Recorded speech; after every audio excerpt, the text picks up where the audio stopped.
no ar o Segunda Potência com o Estranho, o Judeu Ateu, Leonardo Souza e o Iso.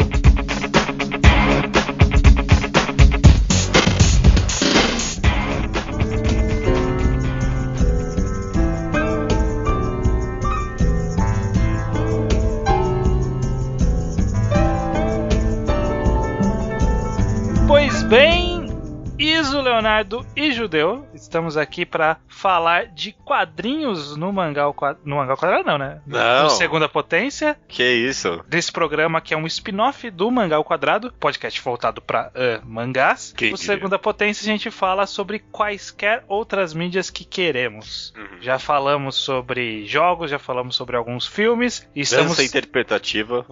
Esse vai sair em breve, o de America's Best Dance Crew tá agendado. E agora a gente vai falar um pouco sobre a iniciativa Graphic MSP, as versões Graphic Novel das histórias da Turma da Mônica. A gente vai fazer todo um caminho para chegar a falar dessas edições. Antes de tudo, né, eu acho que a gente tem que partir do princípio Turma da Mônica.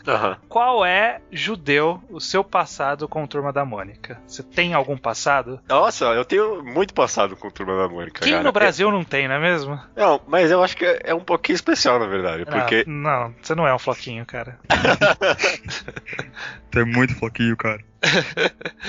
Pode eu falar. aprendi a ler com Turma da Mônica porque, acho que, sei lá, de uns 6 a 12 anos de idade, eu não morei no Brasil, né? Eu morei em Israel, bem longe daqui. Mas minha avó sempre mandava pra mim quadrinhos da Turma da Mônica, e minha mãe lia pra mim, e eu aprendi a ler com Turma da Mônica, cara. Mesmo lá do outro lado do mundo. Muito legal. Olha aí, muito Sempre legal. gostei. Mesmo num país que não falava português. Exato.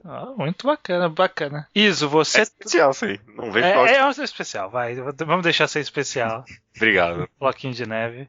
Iso, você tem uma história tão tocante quanto a do Judeu com Turma da Mônica? Eu não tava em Israel, mas eu tinha a Turma da Mônica desde antes de começar a ler, então. Não foi que me ensinou a ler, mas com certeza foi onde eu testava o que eu tava aprendendo.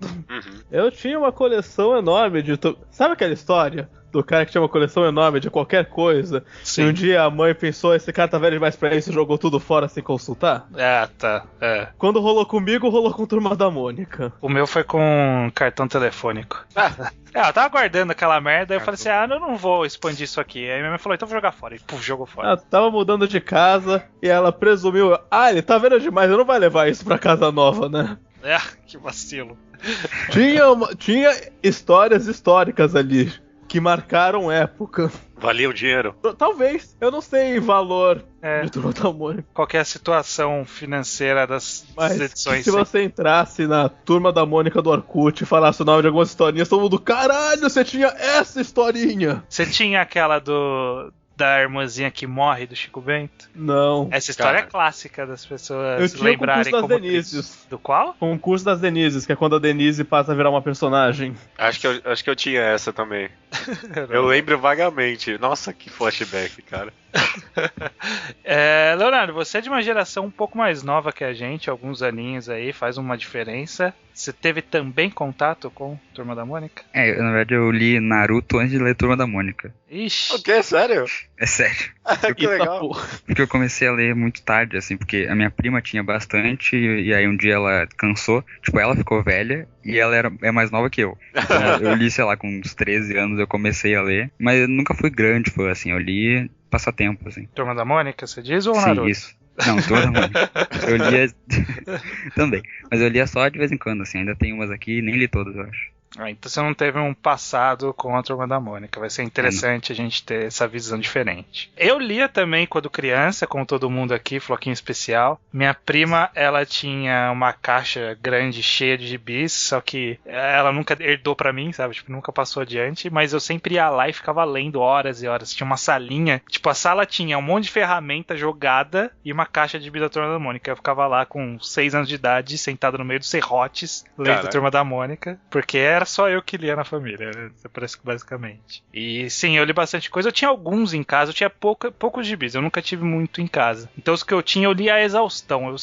Eu lembro que tinha um gibi do Cebolinha que eu sabia de cor todas as falas do gibi do Cebolinha. Era um que a primeira história ele achava que ele tinha superpoderes. Que a primeira frase era: estou voando, Xi acabou a força. E aí ele caía, sabe? Porque tipo, começava voando e aí ele caía no quadrinho seguinte. Eu lembro essa frase, mas eu lembro que eu sabia a história inteira, enfim. O que acontece é que Turma da Mônica é uma história, um gibi que tá aí há muito tempo em publicação, né? Começou lá como tirinha de jornal, depois evoluiu para um gibi e participou da infância de muitas pessoas, só que as pessoas vão crescendo e felizmente o público de Turma da Mônica sempre foi renovado, né? Então quando as pessoas saíam, as mais novas chegavam. Só que começaram a surgir, o Maurício de Souza é uma pessoa com uma visão muito boa de negócio, né? Ele não é uma pessoa muito velha naquele sentido de, não, é minha história, tem que ficar desse jeito, não pode mudar. Ele sempre tentou algumas iniciativas de expansão de público, né? Na verdade, mais recentemente ele fez algumas tentativas. A primeira mais conhecida foi a Turma da Mônica Jovem, né? Que foi a versão mangá, por assim dizer, da Turma da Mônica com eles adolescentes. Mas eu acho que entre algumas aspas. Ele sempre tratou tudo como bem comercial, assim, porque antes mesmo tinha a turma do Ronaldinho, sei lá, essas coisas, do Seninha. Sim. O Seninha não era dele, mas ele tinha o Pelezinho. Isso, Pelezinho. É verdade, o Seninha era outra turma. Que era borderline racista, né? Era tipo aquelas caricaturas meio... não tão legais. Lembra quando o Jeremias era preto picha, assim? Não era marrom que eles desenhavam de preto mesmo. Era bem roots esse. Tezuka Style. Exato. Então, é bem por aí mesmo. O Maurício Souza tinha o Parque da Mônica também, que era basicamente vamos lucrar em cima da Turma da Mônica. Sim, tinha gibi do Parque da Mônica. Você vê como o cara lucrava em cima dele próprio de uma forma inacreditável. Eu comprava isso. Have to go deep. Eu comprava esse gibi. Eu tinha alguns que tinha umas gincanas no meio, né? Tipo uns caça-palavras, labirinto. Enfim, ele sempre foi uma pessoa com um tino comercial, né? Ele, muito tempo atrás, ele já terceirizou o desenho dele, né? Já terceirizou o roteiro e o desenho, então ele só gerenciava, tinha um estúdio para fazer isso. E então ele sempre teve esse tino comercial. E um dos movimentos mais recentes foi esse, então, da Turma da Mônica Jovem. Quem lia a Turma da Mônica Jovem? Li fielmente até, acho que foi edição 60 ou 50 e algo. Caraca, não, parabéns. Nossa senhora. Parabéns. Eu resisti bastante. Eu li fielmente até o terceiro. Eu li fielmente o 37. Nossa. Uma vez que caiu no meu colo. Vocês gostam de sofrer, né? Não, e era literalmente, eu lia e pensava, nossa, isso tá um lixo, isso tá uma porcaria, nunca mais vou ler na Vervente. Aí tava na banca, eu tava lá comprando os outros mangás junto, vamos ver o que tá. Os outros mangá, olha, cuidado. Aí tem uma história que eu não consegui terminar de tão ruim, e como eu não tinha terminado aquela, eu pensava, não, eu não consigo comprar a próxima até eu terminar a antiga. E eu nunca consegui terminar ela, porque ela tava muito ruim. Aí você teve uma desculpa pra parar. Aí eu parei. Só pra constar que eu li a 37, tá? Não até a 37. Sim. Tipo, eu peguei uma aleatória. Não leu, tipo, os primeiros? Não.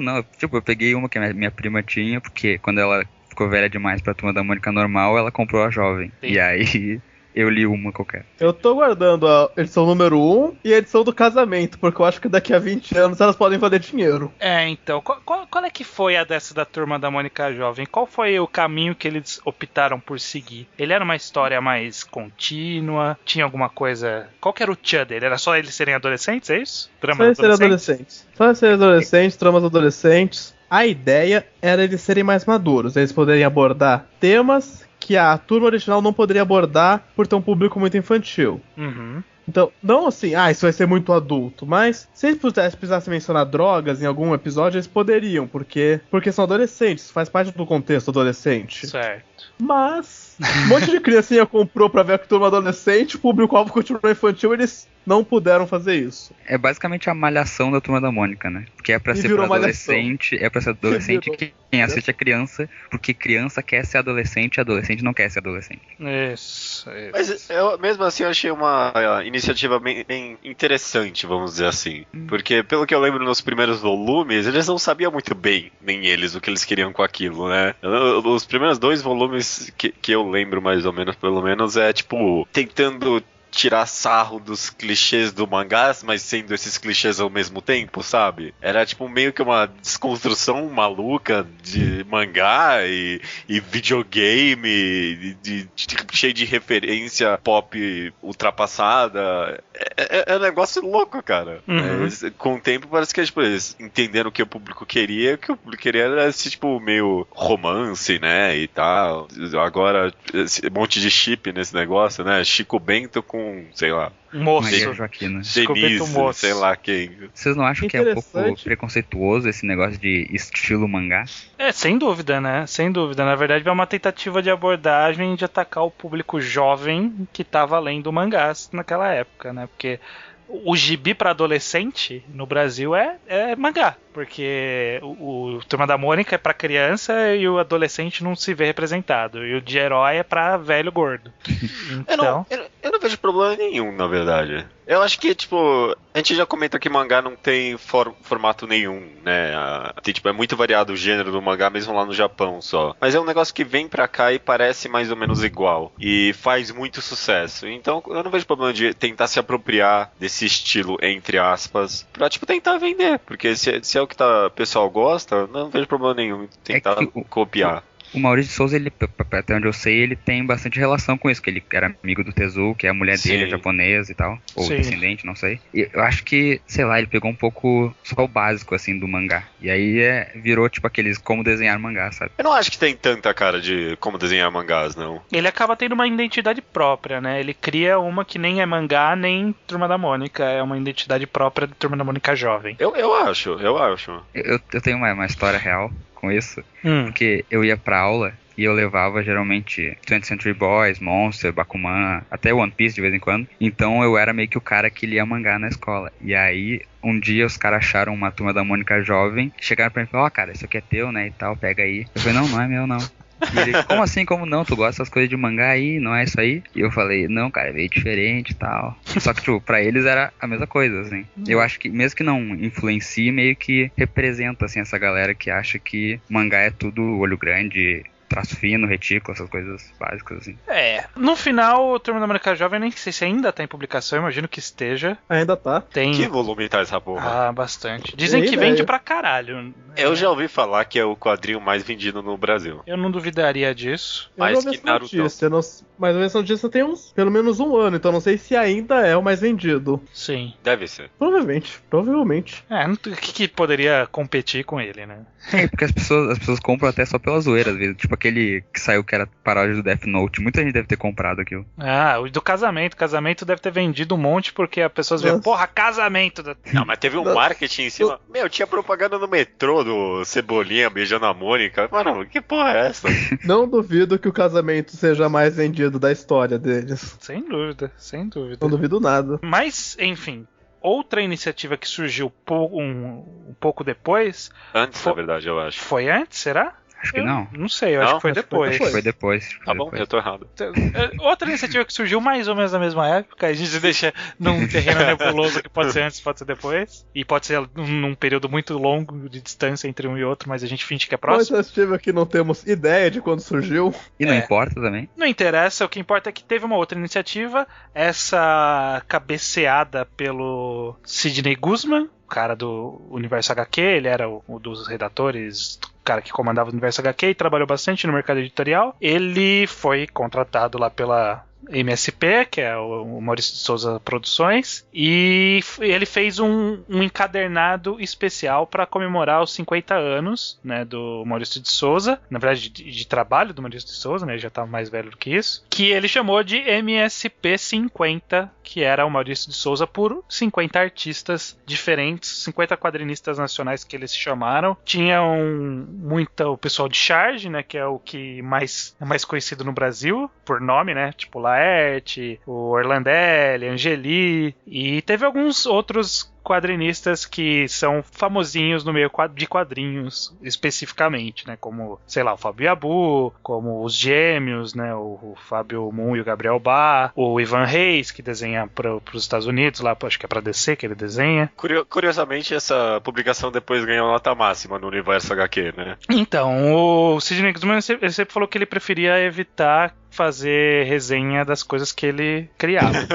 Então, porque eu achava que não era bacana. Mas tem alguma pessoa, outra pessoa do site que faria essa resenha de qualquer jeito. Enfim, saiu esse primeiro volume, eu comprei empolgadão, porque eu falei, porra, que ideia legal, né? Uhum. Vários artistas diferentes desenhando histórias da Turma da Mônica, várias leituras e tal. Vocês já leram esse volume? Eu dei uma folhada no primeiro, no caso, né? Eu li no livraria, então eu li algumas histórias. Eu nunca parei pra ler, não. Mas mesmo pouco que... Pode falar. É uma masturbação chata. Pois é, né? Infelizmente é uma masturbação chata. Tem algumas histórias, como todo compilado, algumas você fala, puta, olha que legal. Só que a maioria, tipo, é só uma historinha de homenagem que não é nada, tipo, é só uma pessoa desenhando. É interessante você falar, olha que legal, né? Tipo, olha que legal o Laerte desenhando a Turma da Mônica. Mas é só isso, sabe? Não tem eu achei meio decepcionante, pra falar a verdade. E o interessante do Graphic MSP que vai surgir depois é que, tipo, é uma recontagem dos personagens, é uma análise mesmo, né? E do pouco que eu li da MSP 50 era só, tipo, a pessoa tá desenhando a mesma coisa diferente, sabe? E só, não tem graça mesmo. Não, muitas histórias, tipo, o clímax era, olha, essa é uma homenagem, sabe? Tipo, não era uma história de fato, sabe? Não era uma tentativa narrativa. Era uma coisa de homenagem mesmo, né? Como homenagem pro Maurício, deve ter sido super legal, mas não sei se... É legal, pra quem conhece os quadrinhos, pensar, olha como toda essa galera foda gosta da Turma da Mônica. Olha como a Turma da Mônica teve uma influência. Mas é isso, é uma homenagem. Não é o conteúdo que importa, é o símbolo. Tem uma certa gráfica MSP aí que vai nesse caminho, né? Mas depois a gente fala. Também acho.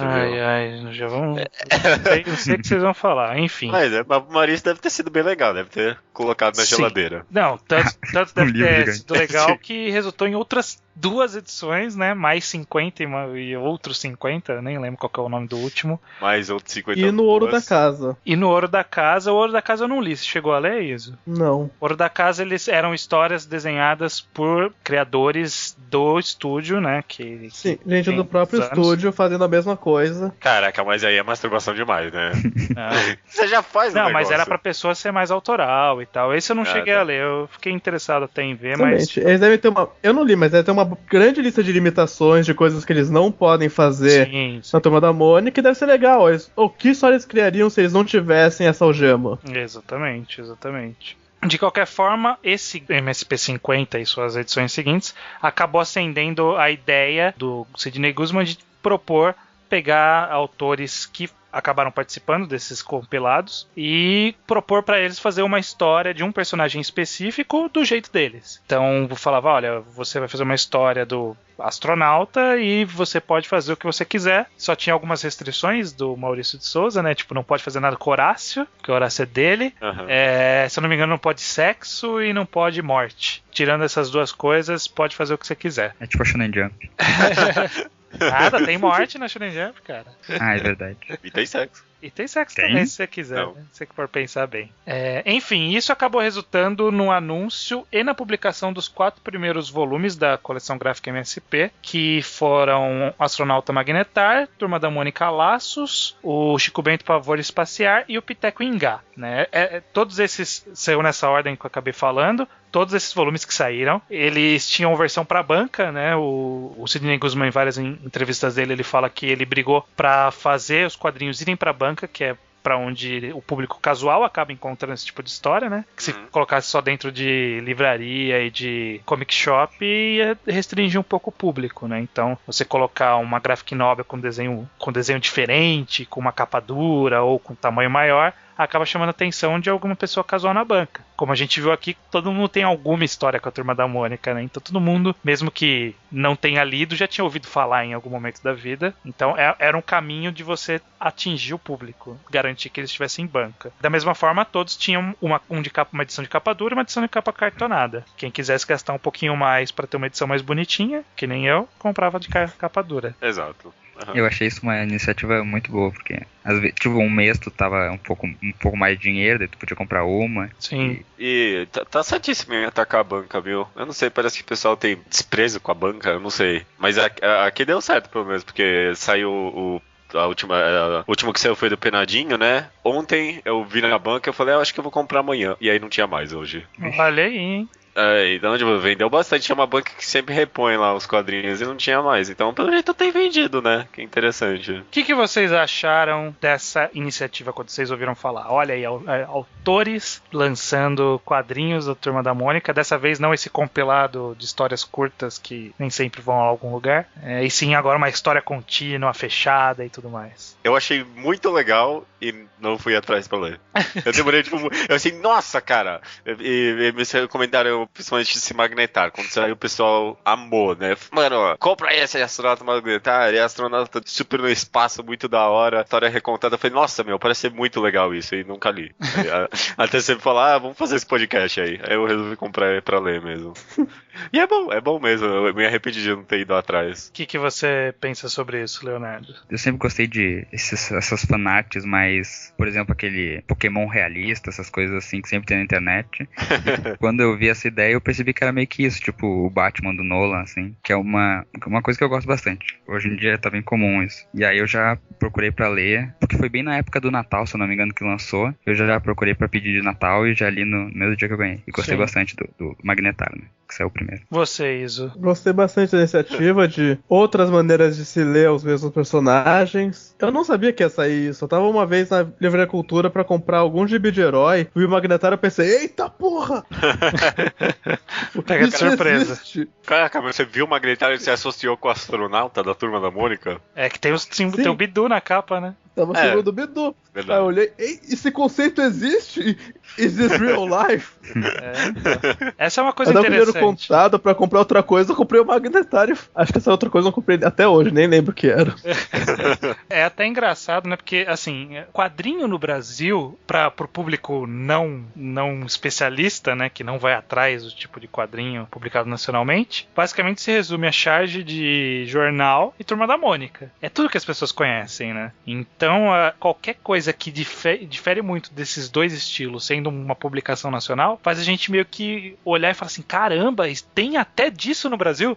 Sabe, tipo, você olha a arte de Magnetar e fala, nossa, tem essa arte de quadrinho no Brasil, veja só. Eu achava que era só a Turma da Mônica. Eu tenho certeza que muita gente olhou e falou assim, olha, eu não sabia que podia fazer isso no Brasil. As pessoas não conseguem ou até fazer enxergar. Isso com quadrinhos, né? Ou fazer isso com quadrinhos, né? A pessoa não tem conhecimento nenhum, além de super-herói e tudo mais. É até interessante, né? Porque se a gente for parar pra pensar, o Maurício de Souza, ele, meio que sem querer, criou na mente das pessoas o que era gibi, o que era história em quadrinho. Criou que história de quadrinho era coisa infantil, era aquele desenho mais simples, Turma da Mônica, engraçadinho, humor sempre. E aí ele vem com o gráfico MSP que ele tenta trazer uma pegada totalmente diferente, né? Pro mesmo público que conhecia esses personagens, trazer outra pegada. Uma visão que é um padrão que a gente não tinha, né? Um padrão que a gente não conhecia, sabe? Uma história mais séria, ou uma história mais tocante, uma história de homenagens. Não pra dizer que não tem isso, tipo, no mercado de quadrinho nacional hoje em dia, claro que tem, alguma. Mas tipo, não, parece que não chega de jeito nenhum pro público, né? Sim, sim. Achei muito interessante essa comparação que você fez agora, Iso, com o Batman do Nolan, né? Fui eu. Porque,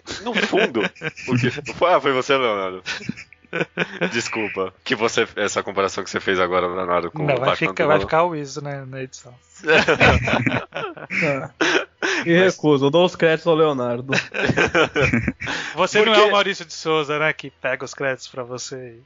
Olha só, que sacanagem. Não, mas sabe que só agora que vão começar a acreditar na própria história quem é o desenhista e o roteirista da Turma da Mônica. Antes era só no final do gibi. Vamos começar a acreditar o roteirista? Vão. Isso é bom. Sim, então. bom. E o desenhista. Eu acho essa comparação interessante porque, no fundo, Super-Homem e Batman, o que é lá pros americanos, pra eles, é aqui o que é a Turma da Mônica, sabe? Uhum. É um negócio antigo que tá enraizado na nossa cultura e que nem esses super-heróis fazem parte do conhecimento coletivo das pessoas, aqui Turma da Mônica também faz. Então, que nem quando surgiu o Batman Cavaleiros das Trevas lá, não digo nem o filme, digo mesmo o quadrinho, sabe? Foi tipo uma revolução de pegar um negócio que era bobo e infantil mesmo, porque era inicialmente infantil, e trazer esse tom mais adulto. Eu acho que, é claro, em níveis diferentes, né? Porque essa revolução meio que já aconteceu aqui também. Mas essa tentativa da Graphic MSP é exatamente isso, pegar algo que está enraizado na nossa cultura e trazer para o conhecimento popular como algo que pode ser feito de forma adulta também. Sim. É porque se for parar pra pensar, a gente não tem uma história de personagens emblemáticos no Brasil, sabe? Tipo,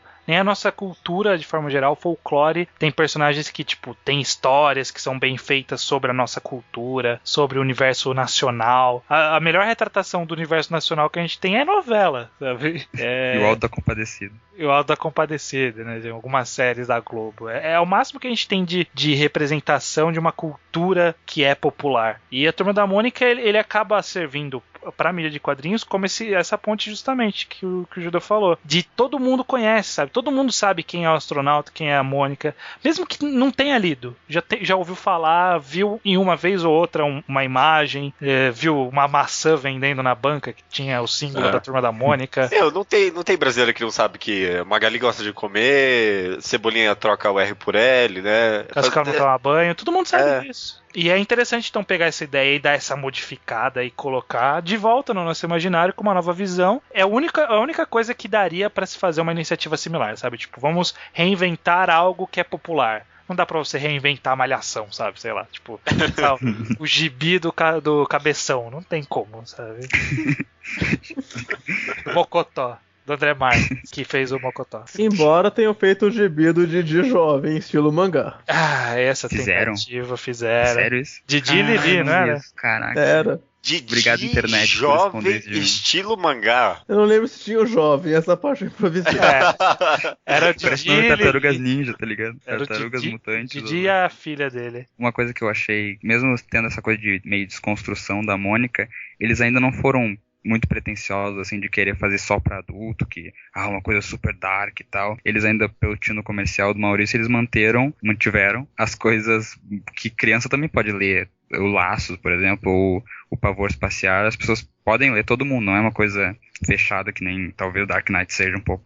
Com certeza. É até engraçado justamente que essa primeira leva, né, esses 4 títulos, eles têm cada uma pegada diferente, né? Então você vê que o objetivo era expandir, mas não era expandir por uma direção só, sabe? Tipo, não é os filmes da DC que é tipo, a gente vai deixar tudo dark agora, sabe? Tipo, não, a gente vai fazer uma releitura, mas cada um vai ter uma releitura que vai ser condizente com a história que o artista quer contar, com o estilo de arte dele, com o estilo do personagem, né? Da mítica do personagem. E é isso, né? Vamos se manter, vamos sem expandir. Abandonar os antigos. Vamos expandir e para todos os lados, sabe? Não vamos expandir para uma direção só. E é até curioso, né? Porque a escolha desses primeiros títulos, eu até já vi o Sidney Guzman falando que ele jamais poderia começar com Turma da Mônica Laços, porque ia ditar um estilo diferente do que eles pretendiam passar, ia dar a impressão que era tudo essa coisa nostálgica e tal. Ele quis atacar por um caminho diferente, que foi justamente trazer para um lado mais seinen,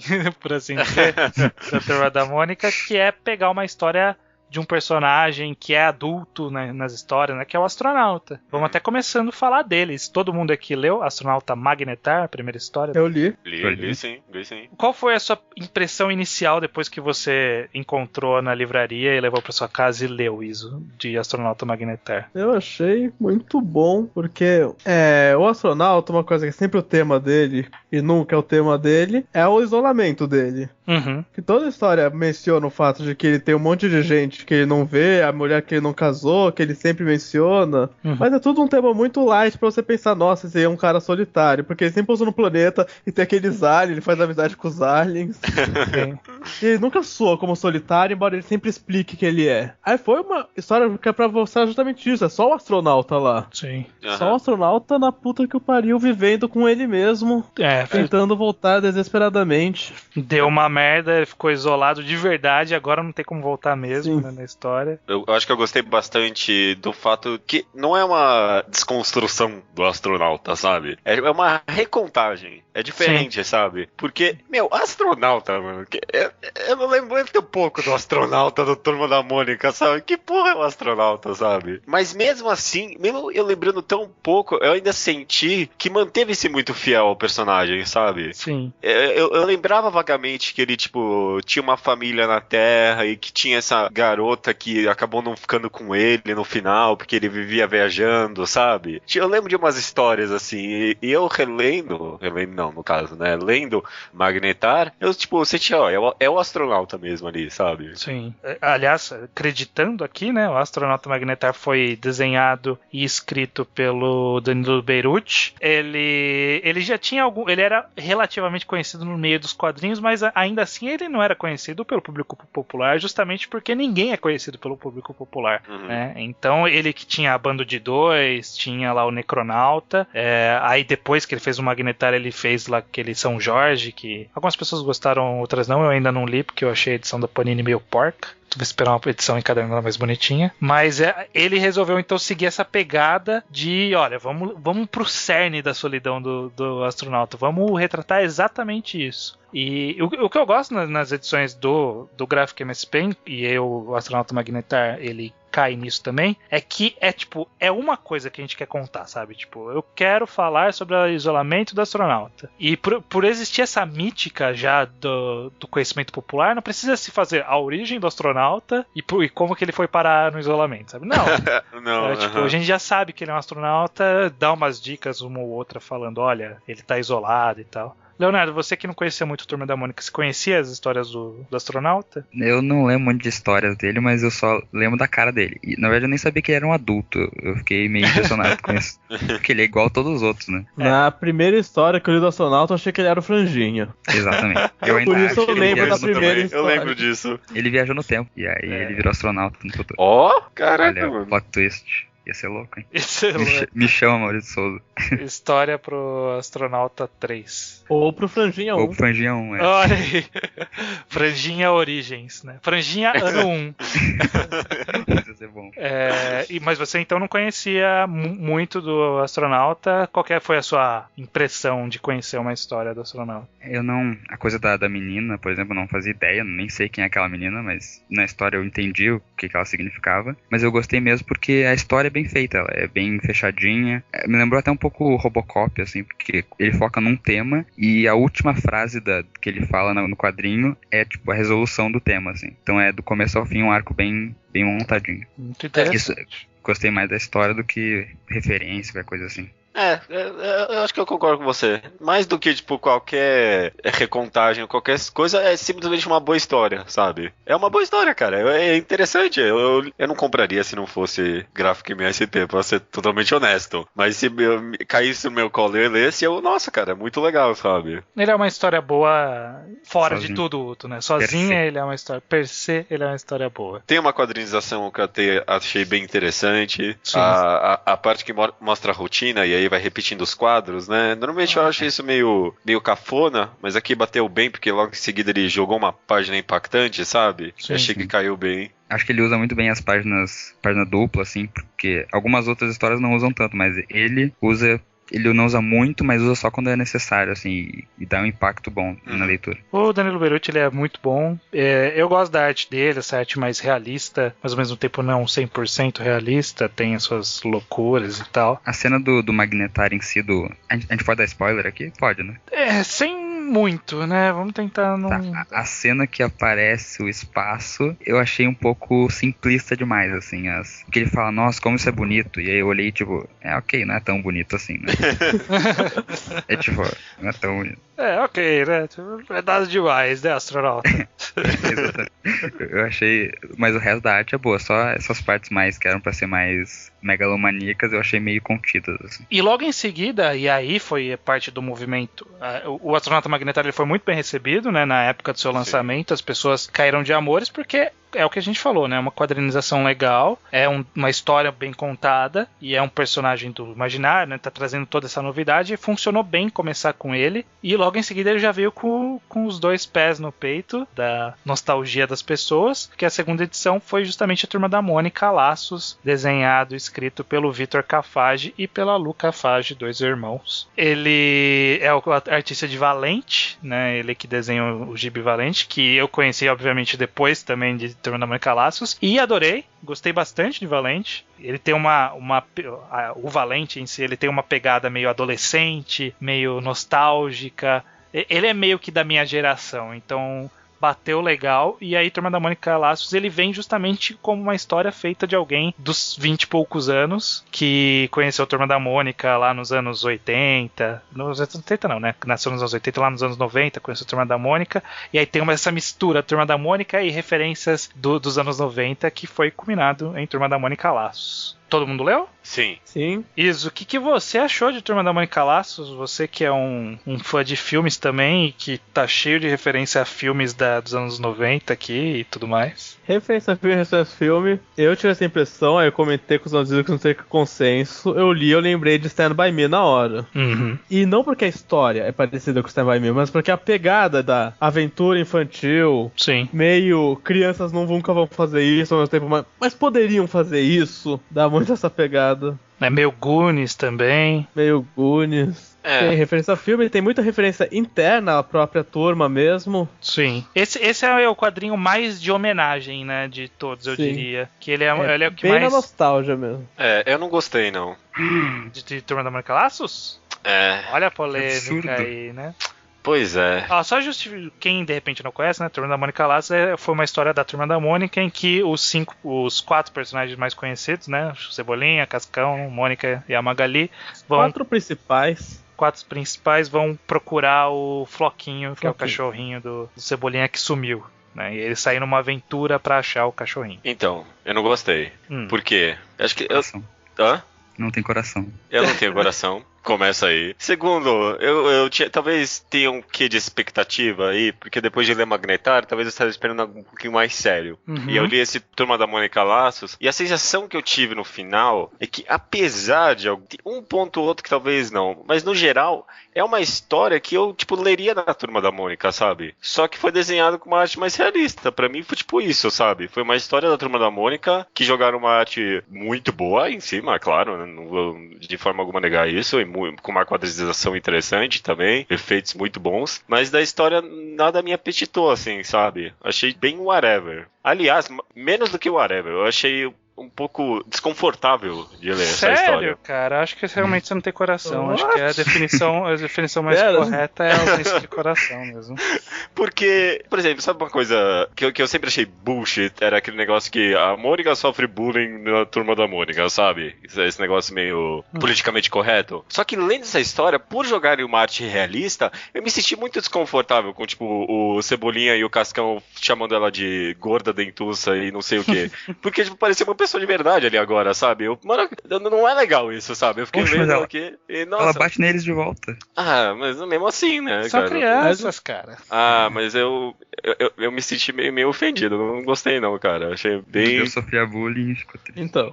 não, abre seus olhos, porque a Mônica sofre bullying nos joguinhos. Você só prefere ignorar isso. Não, justamente, é claro. Esse foi o maior presente que eu ganhei dessa história, foi isso. Eu percebi o quão cínico eu era com a Turma da Mônica. Cara, mas ou não, né?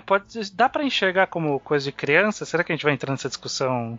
Se é bullying ou brincadeira de criança? Não. Mas eu acho que acaba sendo mais aquela coisa de criança, sabe? De vez em quando eu saio um pouco mais sério do trabalho, eu pego um ônibus que é na hora que saem as crianças da escola que tem do lado do terminal, perto da minha casa. Cara, criança é foda, sabe? Corre pra lá e pra cá e fala alto. E os meninos ficam provocando as meninas e as meninas ficam batendo nos meninos. É assim, sabe? É uma relação escrota pra caralho. Depois que você cresce, você percebe que é escrota. Mas que é uma retratação real, né? Não tem muito como fazer. E ao mesmo tempo eles são amigos, né? Porque é sobre isso a história. Eu não sei se todos são amigos, mas alguns são amigos ali.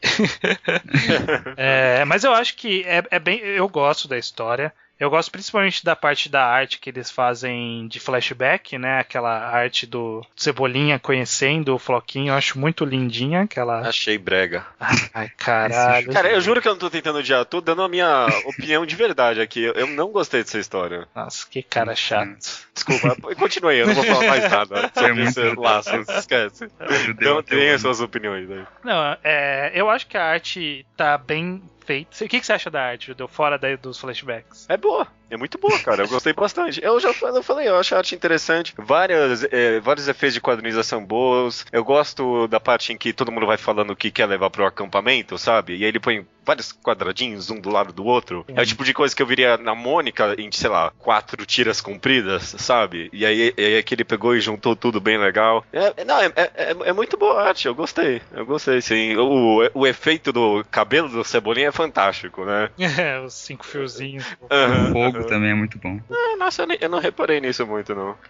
Eu acho que de forma geral, eu acho a arte muito gracinha. Ela é uma arte com bastante identidade. Ela acaba criando uma cara bem própria, diferente do que a gente já viu antes. Com certeza. Em termos de história, é o que o Luiz falou. É uma aventura adolescente. É uma aventura de criança que quem tá na nossa idade via nos filmes dos anos 90 e 80. Eram filmes dos anos 80, mas que passava aqui nos anos 90. Eu nem era nascido, então não sei, desculpa.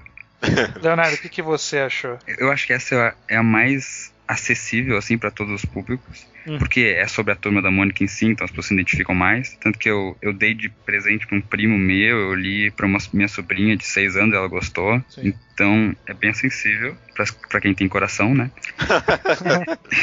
Tem um pré-requisito aí, né? Tem um pré-requisito. E eu gostei bastante e eu esqueci o que eu ia falar. Vai indo aí. Esqueci. Mas realmente, ele é a história mais acessível, ele pega muito na nostalgia, tanto da própria Turma da Mônica como que a gente falou agora, né? De referências e tudo mais. E por isso que foi dito que ele veio depois, né? Depois do Astronauta ditar um tipo de história, eles puderam fazer a homenagem, que consideravam como homenagem, em Turma da Mônica a Laços. Lembrei.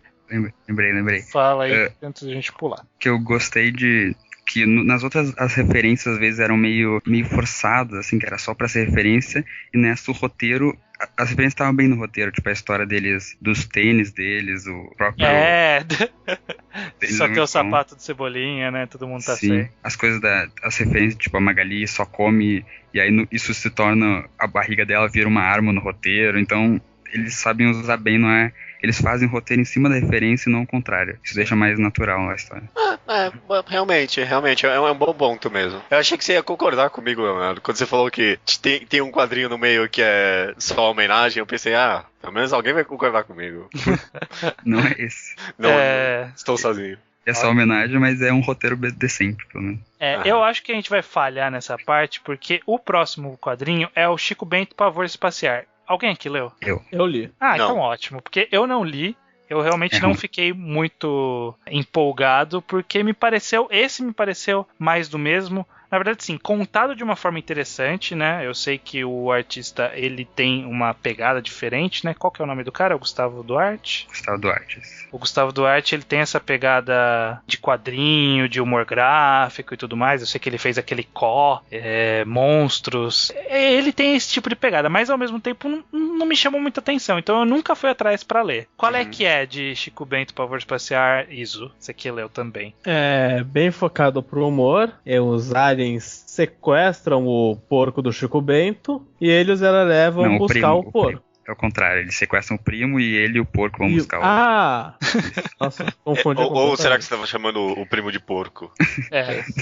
Mas essa confusão é ok, porque o porco e o primo mudam de corpo. Tá. Caraca, mano. Chico Bento, sci-fi. Enfim, acho que eu não gostei justamente porque é Chico Bento sci-fi. Por exemplo, Magnetar dava um puta foco na solidão do astronauta. O que é bom, porque o solidão sempre foi meio que o cerne do astronauta, mas não era tão explorado. Sim. Laços focava na amizade que une os 4. E como não importa o quanto eles brigam, quando der merda ou quanto a Mônica bata neles, eles são muito amigos. O que é uma coisa que você vê nas edições normais. Sim. Chico Bento foca em humor de referência de ficção científica, que não tem nada a ver com o que você lê no Chico Bento. Não tem nem graça. É tudo que não é Chico Bento. Então, eu não me senti lendo uma homenagem ou uma releitura ou algo relacionado ao Chico Bento. Sinto que eles fizeram umas piadas de espaço, de alienígenas, e o Chico Bento tava lá pra esteticamente sucumprir MSP Graphic. Isso me incomodou bastante. A impressão que dá é que o Gustavo Dart, ele é um bom quadrinista, ele tem uma arte muito interessante. A arte é bacana, é muito mudo, tem pouquíssimos diálogos e um visual muito ditando a narrativa, o que é bom. Talvez se não fosse uma história do Chico Bento, poderia ser uma história melhor, né? É um daqueles casos que eu não sei, eu tô chutando porque eu não li, né? Mas a impressão que dá pelas as imagens que a gente vê, você vê que tipo, é uma arte visual bem interessante, bem com personalidade, né? Com uma arte bem específica dele e tudo mais. Vocês dando a sinopse, parece aqueles gibis da Mônica mesmo, que eles tentam enfiar umas referências de cultura pop, sabe? Tipo, Turma da Mônica Star Wars, sabe? Sim. Aí eu Chico Bento no espaço, sabe? Essas coisas. É meio assim. E tem referência Star Wars que tu falou. Tem um sabre de luz lá. É bem isso mesmo. Não, mas esse foi o que tu achou que eu ia concordar contigo, mas não era Laço, era esse. Esse é basicamente, o roteiro todo é só referência. O cara vai andando na nave e daí ele acha o Michael Jackson, ele acha aquele elefante verde. O elefante verde, o extrato de tomate. O Jotalhão. Não, mas é mais o extrato de tomate. O extrato de tomate. É mais conhecido por isso. Enfim, e é só isso, é basicamente referência, eles correndo na nave, referências correndo na nave, e não tem história nenhuma, e eu acho que a pior, não sei se é a pior de todas, porque a próxima também é complicada, mas é uma das piores, com certeza. E até na arte tem alguns problemas que eu acho, não sei se o Isa vai concordar comigo, mas eu sinto que algumas cenas não tem muito impacto. Parece que os aliens estão correndo atrás dos caras, e parece que eles estão vindo andando muito devagarzinho, assim. Eu não sinto o impacto deles correndo, nada assim da fuga. Nossa, eu achei a arte bem carismática. Carismática, mas eu acho que a quadrinização, o movimento da quadrinização, embora os personagens se mexam bem, eu acho que de uma cena pra outra ele não consegue mostrar muito bem o pacing da ação, pelo menos. Você não se sente investido. Talvez porque eu leia muito mangá, e o mangá tem sempre linha de ação, essas coisas assim. Talvez seja a questão do estilo mesmo, né? Não sei. De qualquer forma, o Chico Bento Pavor Espacial, ele teve bastante divisão de recepção das pessoas. Algumas realmente acabaram também não gostando. Foi um dos motivos que eu acabei deixando passar mesmo. Teve essa divisão e muita gente acabou falando que, olha, agora perdeu a mão. Realmente, Graphic MSP acabou, já não vai ter caminhos e tal. Sério isso? Não é isso. Sempre tem, né? Sempre tem a pessoa alarmista falando... Adora falar que algo perdeu a mão, mas tipo, o terceiro volume, já perdeu a mão. Sempre assim. O pessoal se empolga rápido. Mas mangá quadrado também. Perdeu a mão, já faz tempo. O último volume dessa primeira leva, da primeira fase, por assim dizer, do Graphic MSP, foi concluído com Piteco Ingá, que foi desenhado e escrito pelo Chico, né? O Leonardo, conhecido não fã de Piteco Ingá, então vou deixar ele falar por último, justamente por causa disso.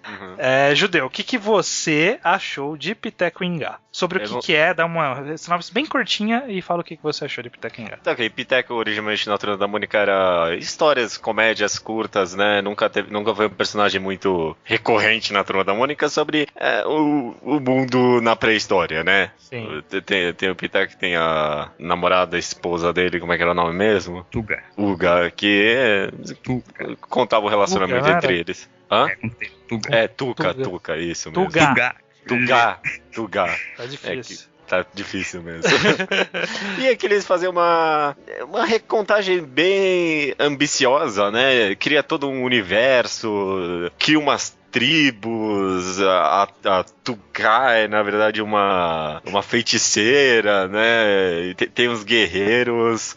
Leonardo, eu não tô com você, pelo jeito, não tô em sincronia hoje, porque eu amei Piteco Ingá, viu? Meu Deus. Eu gostei muito, cara. Ele tipo, pegou um personagem que não tem nada de nada e colocou essa personalidade, pegou uma característica dele que é ele ser um caçador, implementou isso nele, implementou na história e criou um universo riquíssimo, sabe? Sim. Cheio de referências ao mundinho deles, né? Porque tem lá a Ogra, que tem no Gibi da Turma, tem o amigo dele, que é aquele cara que leva meio mago, né? Não. Não sei exatamente. Tipo, então ele não é assim no mundo do Maurício de Souza, mas o cara... Claro. É que, tipo, mesmo dentro dessa história curta, o mundo é meio inconsistente em alguns aspectos, né? Sim. Mas você vai levando, assim, sabe? É tão divertido, os caras vão correndo, é uma leitura tão rápida, achei bem fluida. Não tem nada a ver com nada, porque veio bem depois, mas ele lembrou do recente, em certos aspectos, do recente Mad Max Road Fury, sabe? É uma linha só bem, o pessoal vai seguindo, vai correndo, é bem cheio de adrenalina. Eu gostei bastante de Pitaquinga, cara. Eu também gostei. Eu acho que, assim, um dos pontos altos pra mim é a arte do Chico. Eu gosto muito da arte do Chico. Sem dúvida. Eu gosto dessa pegada meio realista e não é suja. É tipo com essa pintura diferente, né? Tipo, a pintura é muito predominante mais do que os contornos. A pintura é mais predominante pra determinar a arte. Trabalha pouco com a delimitação do quadrinho, na verdade. O quadrinho acaba onde ele para de desenhar e não, tipo, numa borda, sabe? Acaba ficando uma coisa mais, sei lá, apócrifa, é uma coisa rústica, né? Então eu acho bem interessante essa pegada, e eu acho que essa história de aventura, de luta, meio que um RPG, meio que uma aventura de RPG, na verdade, né? Vamos daqui até ali, aí tem o meu amigo que é meio mago, aí a gente encontra uma criatura X, tem que fazer uma coisa Y, aí escapa dela, tem outra, aí escapa dela, tem outra, e é uma coisa meio RPG, e eu gosto bastante, eu acho bem legal essa história. Leonardo, pode destilar o seu veneno agora. O Iso não leu? O Iso não leu, pelo que pelo chat aqui, ele tinha falado que não tinha lido. Então, eu gosto da arte também, eu acho que é a melhor coisa. Eu imagino que o cara deve ter se segurado muito pra não fazer sexo, porque ele é conhecido por isso, nos desenhos dele. Mas o roteiro eu acho terrível. Porque começa que a história é sobre, no fim, na última página, ele diz que é sobre família, assim, que é sobre o cara criar raízes na vida dele. Só que ele fala isso no começo e no fim. Não tem evolução disso, sabe? Ele decide que ele quer montar uma família fora da tela, durante a noite, que não mostra, e depois, eu não posso dar spoiler, mas outras resoluções acontecem do nada, assim, ninguém mostra. A menina só fala, e aí isso aconteceu e todo mundo ficou bem. Essa falta de evolução, pra mim, me incomoda bastante. Os diálogos expositivos também, o tempo todo, a mulher, a Tuga, explicando o que tá acontecendo o tempo todo. Isso o que é de César a César, de fato, é terrivelmente expositivo em algumas partes, né? Mas mesmo isso eu achei que, tipo, tava dentro, porque é uma história meio curta, ele tá apresentando e contando o universo ao mesmo tempo, sabe? Sim. Nesse caso, como ele tentou pegar um universo e modificá-lo, né, ele é talvez um que tem a maior modificação, né, meio que de origem e de destino dos personagens do original do Maurício de Souza. Ele teve que, então, meio que plantar essas diferenças, né, tipo, expor essas diferenças. Talvez tenha sido o único que precisou trabalhar isso, né? Precisou trabalhar as diferenças. O Piteco, ele é um caçador, tem uma tribo, a tribo tem que sair de onde eles estão por causa da água, e aí tem essa outra tribo que quer isso. Ele teve que expor todas essas informações porque isso não é parte do inconsciente coletivo, né? Então precisava dessa exposição. O Magnetar até tem um pouco de diálogo expositivo, mas faz sentido porque o cara tá sozinho, então ele tá falando com ele mesmo. Mas a Tuga fica falando coisas que ela já sabe, aquela coisa que a gente falou no de roteiro, podcast de roteiro. Ela fala coisas que ela sabe só pro leitor entender, sabe? Sim. Isso me incomoda bastante. E o roteiro, eu acho essa coisa de aventura é ok, mas só que eu gosto quando a aventura tem consequências as coisas que eles fazem. Tipo a cena que eles lutam contra os esqueletos lá. Se tu tira que arranca as páginas da história, que foi quase que eu fiz quando eu tava lendo, tu continua lendo igual e não muda nada, entendeu? Só muda no final que a mina parece um quadro. Mas as coisas que eles vão fazendo, muitas coisas não, essa coisa especificamente não serve pra nada. E aqueles homens tigres são uns idiotas. Eles são uns idiotas. Tipo, a mina tá sendo perseguida e eles falam, elas não podem seguir a gente. E daí ela deixa uma pista, um bastão gigante e eles, tudo bem, deixa aí, vambora. Entendeu? Caraca, que raiva. E aí, quando eles chegam na vila, nossa, e aquele xamã, que o cara é o vilão da história, só que o vilão aparece nas últimas 15 páginas, sei lá, e ele aparece mostra por que ele é mau, mostra o que vai acontecer com ele, acontece e acaba. Tipo, é o vilão mais rápido do mundo. Ele surge, some em 8 páginas. Porque acho que a história não era muito sobre ele. Era mais sobre a aventura e sobre, tipo, pra mim pelo menos, né? Eu entendi, acho que realmente talvez se eu analisar, assim, mais minuciosamente a história, eu encontrei mais errinhos que talvez juntando todos esses errinhos, acabei resultando em uma história um pouco mais inconsistente do que a que eu li. Mas eu fui levado pela história, sabe? Eu não me importei com essas pequenas coisas. É claro, pra você foram grandes coisas, mas pra minha leitura não foi. E a arte ajudou muito, sabe? A você relevar essas coisas. Eu amei o design de tudo, assim, sabe? Porque quando eu fui pegar, eu pensei, vai se passar na pré-história, sabe? Sim. Só que é um universo que tem elementos de, tipo, pré-história, folclore brasileiro, esqueletos, sabe? É bem rico, é uma mescla de um monte de coisas. Eu achei muito rico e acabei sendo levado por essa história. Vocês falaram que não gostavam tanto do Piteco, né? Não achavam tanta graça nele, assim. No original, não. Porque eu gostava dele, do pouco que eu li das histórias, e então eu fui com uma expectativa pra esse. Isso pode ter piorado um pouco pra mim também. Ai, que expectativas pode ter do Piteco, né? Eu lembro de uma história que era tipo, sei lá, 2, 3 páginas dele, que era ele evoluindo conforme o tempo. Eu achava essa muito boa. Que era tipo ele caçando de vários jeitos. Então era ele na pré-história, e aí ele no Velho Oeste. No final ele acaba com um astronauta, se eu não me engano. E eu achava muito legal essa coisa de ele passar pelo tempo. E a capa, logo na não é contracapa, mas a primeira página, assim, aparece ele saindo de uma caverna com uns dinossauros muito da hora, assim, em cima, e não aparece um dinossauro na história inteira. Não tem dinossauro na história, é verdade. Talvez não faria sentido historicamente, porque dinossauros morreram antes, mas, tipo, pra que botar o dinossauro, entendeu? Fica com a expectativa do dinossauro. É só uma imagem promocional, você criou a expectativa errada. Tá dentro da história. Você que não tem coração, cara. Na próxima. Eu tenho cérebro.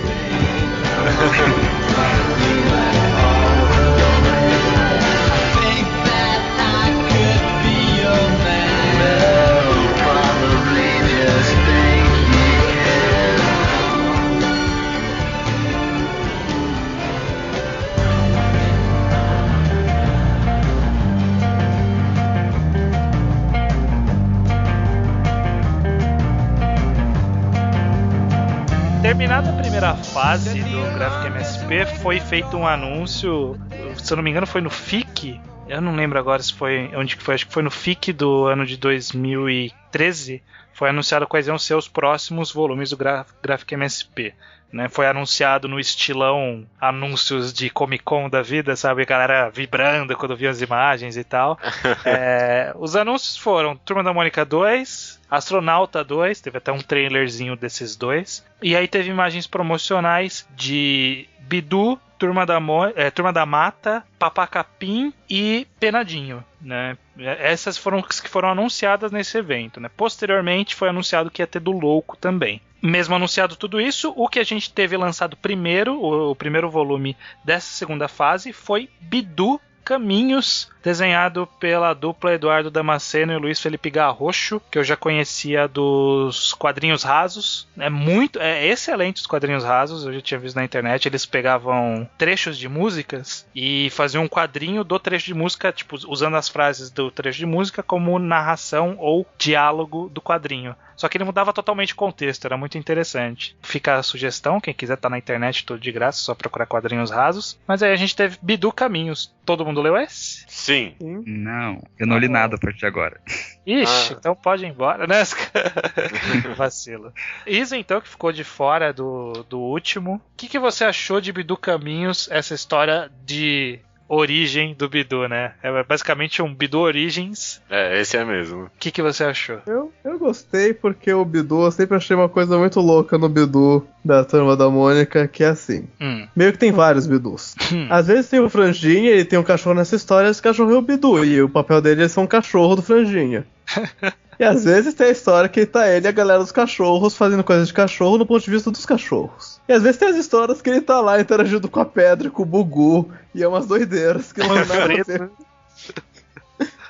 E Caminhos meio que mostrou os 3 Bidus ali. Tinha o Bugu, tinha a Pedra, tinha a Doideira, tinha os cachorros normais, tinha o Franjinha. Eu achei interessante também. Primeiro, pra mim, o que chama bastante atenção é que, novamente, a arte foi acertada totalmente, assim. Mostrando como a gente tem quadrinistas bons do Brasil, né? Cada um com um estilo diferente, todos esses que a gente citou. Todos eles, eu acho, bem feitos, todas as artes, né? Gostei muito da arte do Bugu, porque o Bugu nunca pareceu um cachorro de verdade. Pois é, eles fizeram um Bugu parecer um cachorro. Dificuldade em ver um cachorro no Bugu. Ele sempre parece uma bola amarela. Foi o mais acertado. Puta que pariu, cara. Eu achei demais. Quando eu vi, caraca, o Bugu aqui. Puta que pariu. Um cachorro gordão, né? O que eu acho interessante é que os balões de falas, ele tem toda uma estética, né? Que, tipo, os balões de falas, eles saem da boca mesmo dos personagens, sabe? Tipo, não é direcionado pra boca dos personagens, é da boca, sabe? Tipo, sai um fiozinho, sai da boca e vai em direção à fala. E fora isso, obviamente, né, a gente tem aquela pegada interessante de não ter falas do Bidu, né? Ele fala, mas ele não fala palavras, ele fala desenhos. E é uma outra visão quadrinística bem interessante de se trabalhar, né? De você colocar o cachorro falando por desenhos, porque o quadrinho permite isso. Sim, eu gostei muito, viu, cara? Acho que o Bidu foi o meu favorito no final das contas. Eu fui querendo odiar, porque na Turma da Mônica, Bidu acho que eu só achava menos sem graça do que Mingau. O gato? Que absurdo! O Mingau é o mais legal de todos. O que? Mingau é louco. Ai, caraca, eu odeio vocês. Fazer um apelo oficial pra ter o quadrinho do Mingau aí no MSP Graphic. Mas eu odiava Bidu, achava muito sem graça sempre. E eu vi aqui, abri a primeira página, tinha aquele franjinha com aquela arte, eu achei meio... não é realista, sabe? Eu já não vou gostar disso aqui. Não é sem nem psicológico. Sim. E fui muito surpreendido, cara. Mó arco dramático do Bidu, meu. É, uma aventura também. Eu acho que tem uns quadros muito bons, né? Dele parando na rua, dele na vida do canil, dele na chuva. Na chuva eu acho que os quadrinhos da chuva são lindos, né? Todos que retratam ele estando na chuva, eu acho que a arte ficou muito legal. Inclusive a capa. E o que eu acho é que aquela arte promocional que foi anunciada, né? Aquele primeiro desenho que é ele de costas na chuva, que é a primeira imagem do quadrinho, é de uma tristeza essa imagem, né? Tipo, não é nada, é um cachorro na chuva, mas dá uma tristeza olhando ele. Mas cachorro na chuva sempre tá tristeza. Pega qualquer filme de cachorro, tem sempre a cena da chuva, pra mostrar como esse cachorro tá na merda. Ele tá na chuva, né? Que tristeza. Mas eu achei o roteiro muito bem acertado também, viu, cara? Sim. Teve uma hora lá que ele tinha que escolher se ele ia seguir o caminho dele ou ajudar o cachorro que tava tratando mal ele até agora, né? E ele...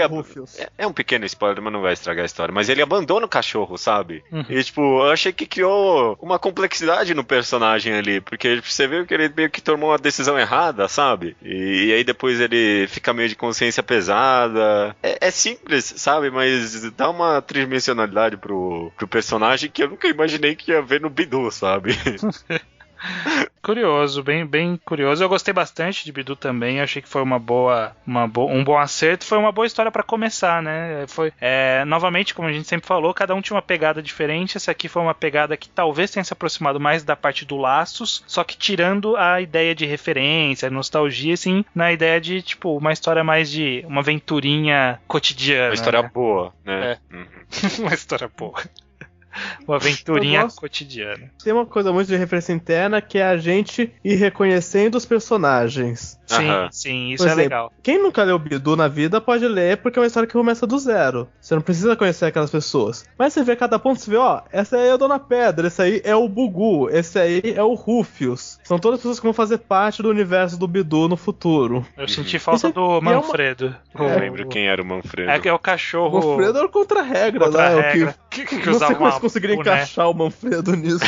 Tinha que ter dado um jeito, cara. Emblemático o Manfredo. O Duque todos os personagens que aparecem são personagens do Bidu, mas não são introduzidos como se fossem. São introduzidos como se fossem personagens daquela história. Sim. E a gente que reconhece ou não. É a referência sutil, né? A referência não obrigatória. Sim. É muito bacana. Só acho que é da pedra obrigatória. Quem nunca leu, tipo, o Bidu e vê, tipo, tem uma parte lá que ele se cumprimenta pra pedra, sabe? Sim. Eu acho sutil. Eu acho sutil e bacana. Mas porque quem leu aquilo não deve ter entendido, quem nunca leu o Bidu. Não, sem dúvida, sem dúvida. Para e cumprimenta a pedra. Ainda bem que eu não li, porque eu não tô entendendo nada do que você tá falando. Mas seguindo, a próxima história que foi lançada, a penúltima lançada neste momento em que gravamos, foi Astronauta Singularidade. O Astronauta já teve sua segunda história rapidamente, né, nessa segunda fase. Novamente com desenho e arte do Danilo Beruti e cores da Chris Petter. Singularidade. Eu que vou... Agora vem o meu hunt, né? Todo mundo teve o seu. O Iso ainda não teve um hunt. Teve um pouco no Chico Bento, né? Foi uma espacial. Eu só fui contido.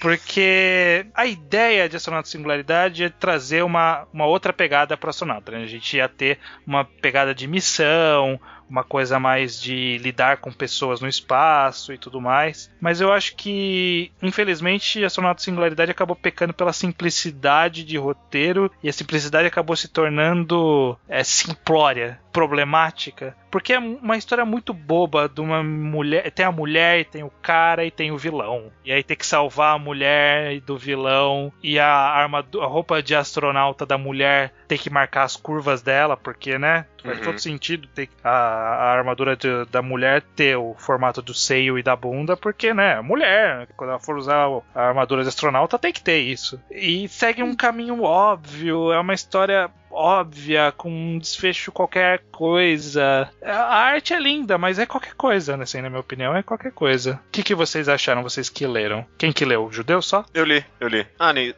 Mas ninguém leu? Não, eu não li. Isso não. Na hora eu não odiei tanto assim que nem você, né? Eu achei interessante. A história realmente é bem simples, né? A arte é a mesma coisa, né? Sim.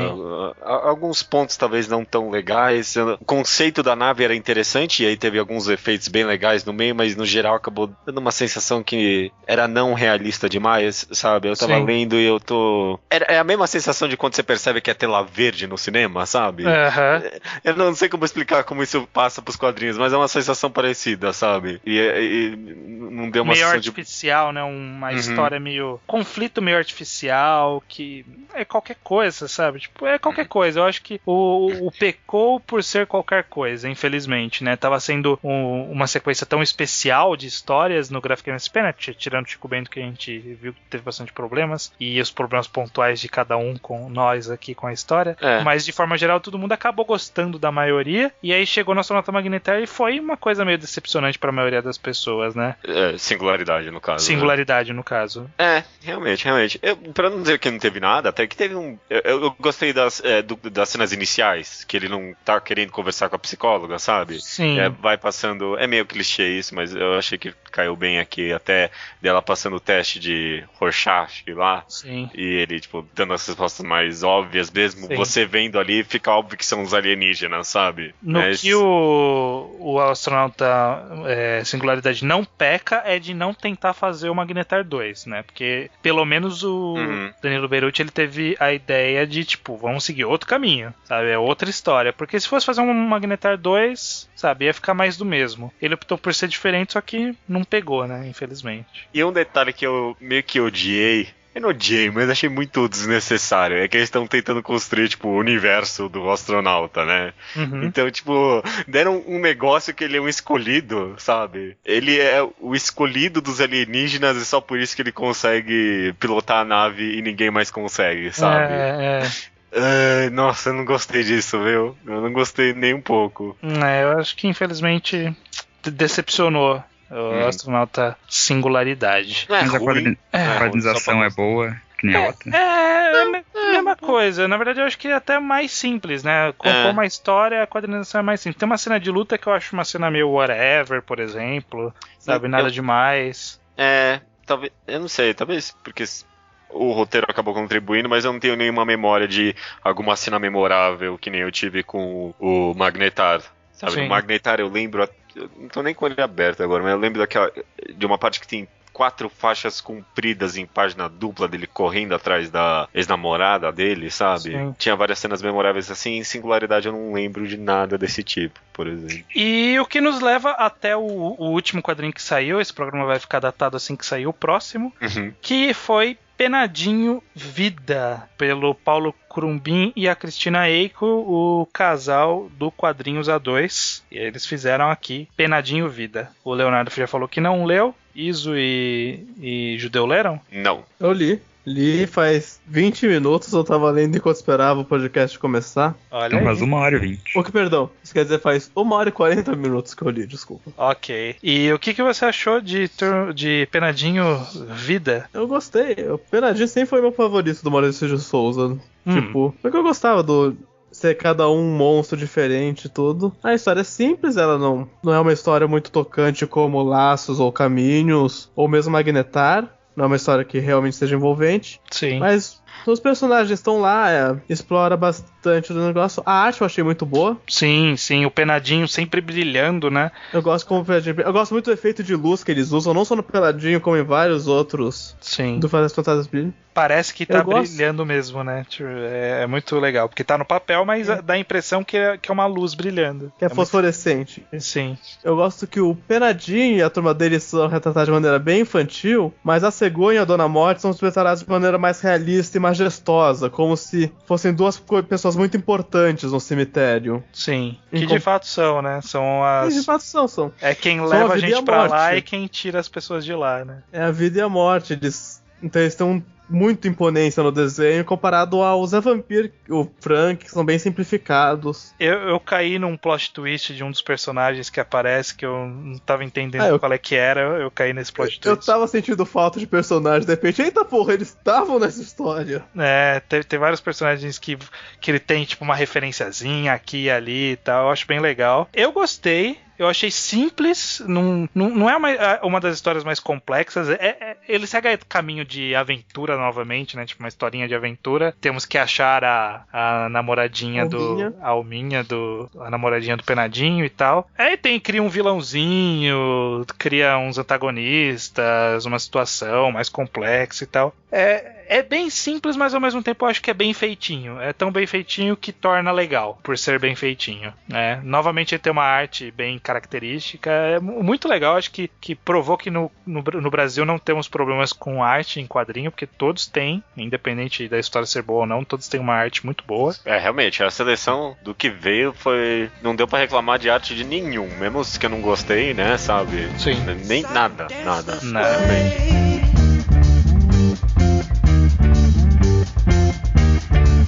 I can dance this way.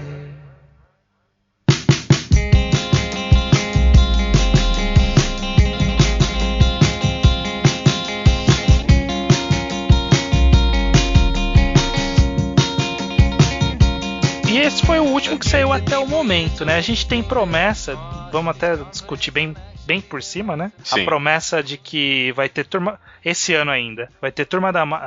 2015. Vai ter Turma da Mata no meio do ano, se eu não me engano, Fast Comics. Turma da Mônica Laços 2, né? Não é Laços, Turma da Mônica 2, que, se eu não me engano, vai ser em algum evento aí do meio do semestre, do segundo semestre, e Louco que vai sair na FIC ou no CCXP, um dos dois, não lembro qual que é. Tá nessa ordem. E aí Papacapim é o primeiro do ano que vem. Vocês chegaram a ver as artes promocionais desses 4? O que vocês acharam? Vi do Papacapim e vi do Louco. Eu vi Papacapim Louco e eu tô procurando Turma da Mata agora. Desses aí, eu tô interessado por todos, mesmo Turma da Mônica 2, que eu tô com uma expectativa meio baixa, mas quem sabe isso é bom. Uhum. Eu tenho medo do Papacapim, de ser, tipo, meio... Papacapim é o índio. É o índiozinho. Nunca li nada dele. Eu tenho medo de ser mensagem ambientalista e essa porcaria toda. Não, provavelmente vai ser. De ser tipo Tainá, a indiazinha, sabe? Tá. Sempre tem essa relação, né? Índio e natureza, tem que ter. Seria interessante se fosse mais pelo... Vamos criar uma identidade nacional. Vamos tornar o índio um herói, né? Eles são os índios do Brasil, eles têm a cultura indígena, vamos mostrar como eles estão firmados com as nossas raízes. Isso seria uma pegada melhor do que protejam o verde. Protejam o elefante do extrato tomate. Não, o elefante é o da Turma da Mata. Ah, tá. Que pelo que falaram, da Turma da Mata vai ser uma coisa meio RPG, assim. Parece um negócio loucão, eu tô vendo aqui agora. Eu vi a capa aqui no Google, eu não sei o que eu penso dessa capa. Eu também não. Eu achei da hora. A capa da Turma da Mata. É Turma da Mata pulando, né? Estilo Nolan, né? É que é um gato samurai na primeiro plano, depois tem esse personagem que eu reconheço. Tem duas capas então, porque tem a outra aqui que é o elefante pulando. A elefantinha com uma lança, a formiguinha, a Rita Najura com uma lança. Tem a tartaruga, tá uma coisa meio RPG ali. Não, gato, é o raposão, agora eu tô reconhecendo. Nossa! É o raposão. Olha esses personagens. É o raposão. Uhum. Vai ser uma pegada diferente, tô curioso. Eu acho que, mas assim, particularmente o que eu tô mais curioso é o louco. Uhum. O louco, ele eu não tenho ideia do que pode vir. Eu não sei. O louco, qualquer coisa pode sair do louco. Mas eu achei a arte fenomenal. Esse desenho, aí tem essa questão das gaiolas. Eu tô muito curioso pra saber o que vai vir. Eu tô achando que pode vir a mais excelente de todas. Ou a maior decepção de todas. Eu quero que venha um negócio bem experimental, maluco, o Zumarão Furuyá, sabe? Acho que você tá querendo demais. Eu acho que vai vir. Vocês vão ser surpreendidos. Leonardo, algum comentário desses que estão por ver? Não, já falamos de todos. Eu não conheço a maioria dos personagens porque é verdade. Eu li só os básicos, assim. Esse Papa Capim nunca ouvi falar. Eu tô procurando ele original aqui, que eu não conheço. Papa Capim. Ele tinha aquele amigo dele que tinha um narigão e uma orelhona. Cafuné. Puta que pariu. Eita, cara. porque eu botei no Google e tem uma versão dele branca e outra negra. Por que isso? Nossa, ele é índio. Ele é índio, né? Não, mas ele tem as duas versões. Nunca vi, acho que deve ser por Depende do colorista, acho. Ele é sempre índio. Se o cara for racista, ele bota branco. Faltou tinta, sei lá, deu uma desbotada. Não, joguei no Google, vi a versão que você tá falando, ele é negro. É a versão negra. Ah, tá, ok. Acabei de ver a imagem dele branco e bullshit. Pra finalizar, vamos fazer uma brincadeirinha aqui entre nós de tudo que a gente viu e tal, dessas histórias. Na verdade, assim, primeiro, eu quero que a gente fale, cada um de nós, fale qual acha mais legal de todos e comente um ou dois personagens, a sua escolha, que você queria ver pro futuro aparecendo. Eita. E se você tiver algum artista nacional que você acha que seria interessante, você pode citar também. Vamos começar com o Leonardo, que eu sei que ele deve estar preparado para esse tipo de questão. Tem que ser autor nacional ou o autor da... É bom, né? Porque o quadrinho é nacional, você vai... Eu queria um Inio Asano aí, um Inio Asano. Mas eu não sabia dessa história de que o Maurício não deixa fazer nada com o Horácio, porque meio que tem, o Gon é praticamente o Horácio, né? Nada a ver. Só que realista, uai. Não, porque o Horácio ele é filosófico, não uma ele aventura. Ele é tímido, né? Ele fica lá... É babaca. É um dinossauro do mundo. Gon é o porra louca. Mas a arte poderia ser. Sim, eu saquei a ideia. Tipo um Horácio com a arte mega realista, que nem Gon, né? Essa é interessante. Uhum. Enfim, mas não é essa a minha... Eu quero que você fale qual que é o seu preferido primeiro, e aí depois você cite casos que você gostaria de... personagens que você queria ver no futuro. Meu preferido é o Piteco. Não, mentira. Só se fosse, filha da mãe. Não, meu preferido acho que é o Astronauta mesmo. Eu reli todos agora, todos que eu comprei. Eu não comprei todos, os últimos 3 não, né? Mas o Astronauta é o que tem um arco mais bem feitinho, roteiro e arte, tudo se encaixa bem, fecha bem e tudo mais, a gente já falou. E pros próximos eu queria ver uma das personagens que eu gosto é a Marina, que é aquela desenhista, sabe qual é? Aham. Eu acho que podia ter Que história dá pra fazer com a Marina? Eu tava pensando que talvez esse sim poderia ter umas experimentações, já que ela é desenhista, ser uma coisa meio Genkaku Picasso, não sei. Podia fazer algo metalinguístico, porque ela pode desenhar a realidade, então ela poderia desenhar o próprio... E poderia chamar a própria Marina pra desenhar. Não. Ia ser que a é coisa a filha mais... dele, né? Sim, exatamente. Ia ser a coisa mais metalinguística e Inception do mundo. E eu não sei um artista que poderia além dela mesma. Não, pode ser também tipo um artista, não necessariamente que desenhe Marina, mas algum artista que você fala, esse seria interessante participar do projeto. Não sei, eu gosto o que eu vou citar de sugestão até para as pessoas, é o cara do Ryotiras, não sei se vocês conhecem. Eu adoro ele, cara. É o cara que fez o Starmind do DMA. Eu acho que podiam chamar ele porque eu sinto que ele tem um estilo bem brasileiro, assim, se puder existir algum estilo brasileiro, mas pelo menos o Starmind, que tem uma história bem... Me lembra um pouco Turma da Mônica. Sim. bem referencial, cheio de referência a um monte de coisa. Acho que combina bastante. E a arte dele é bem legal. E outra personagem que eu queria ver é a Tina. Alguma coisa com a Tina, meio Coming of Age, talvez, meio Inuyasha, assim. Esse é mais difícil, eu não sei se rola, mas poderia rolar. Porque acho que esse não seria muito acessível, né? Seria muito restrito. É adulto, assim. Beleza. Iso, qual é a sua preferida das que saíram até o momento? E que personagens e artistas você queria ver sendo abordados nesse projeto? Meu favorito foi o Laços. Eu realmente me envolvi bastante com a nostalgia também, e pelo sentimento de amizade que passa. Eu queria que fizessem com o do Contra. Porque o do Contra é meu herói de infância. Bacana. É isso. Você gostava Eu não conheço artistas brasileiros, eu não tenho ideia de quem poderia. O do Contra. Caramba, o do Contra era muito complexo pra fazer qualquer coisa com o do Contra, né? Porque mas acho que seria interessante pelo desafio, justamente. Ia ser complexo. Eu acho que ia ser mais complexo que o louco que vai sair aí. Vocês já viram o do Contra da Turma da Mônica Jovem? Não, o Iso deve ter visto. Caraca, o cabelo dele é pega muito a Mônica, spoiler. E o cabelo dele é muito louco. Ele lindão, ele, né? 8 de 10. Não, aqui é um 9 de 10 no mínimo, cara.